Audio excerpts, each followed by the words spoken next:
एखादी व्यक्ती आजारी पडली की डॉक्टर त्याला त्याच्या स्थितीनुसार औषधे देतात. त्यामध्ये गोळ्या, कॅप्सूल, लिक्विड सिरप, इंजेक्शन्स किंवा इनहेलर सारखे इतर पर्याय असतात. पण यापैकी सर्वात चांगले आणि परिणामकारक औषध कोणते असा प्रश्न अनेकांना पडतो. गोळ्या आणि कॅप्सूल याचा वापर सर्वसामान्यपणे केला जातो.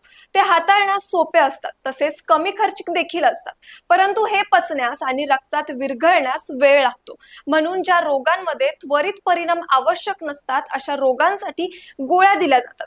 सामान्य ताप, वेदना, ॲलर्जी, रक्तदाब इत्यादींमध्ये गोळ्या आणि कॅप्सूल सारखी औषधं दिली जातात. इंजेक्शन ही सर्वात प्रभावी पद्धत आहे. हे थेट रक्तप्रवाहात, स्नायू किंवा त्वचेखाली दिले जातात.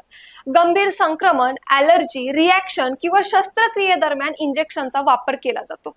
हे प्रामुख्याने उच्च ताप, गंभीर संक्रमण, मधुमेह यांसारख्या परिस्थितीमध्ये दिले जाते. औषधे देण्याची योग्य अशी एकच पद्धत नाही. हे पूर्णपणे रोगाची तीव्रता काय आहे यावर अवलंबून आहे आणि रुग्णाचे वय आणि शारीरिक स्थिती काय आहे यावरती अवलंबून आहे. तुम्हाला ही माहिती कशी वाटली कमेंट्समध्ये नक्की सांगा आणि स्प्रेड इटला सबस्क्राईब करा.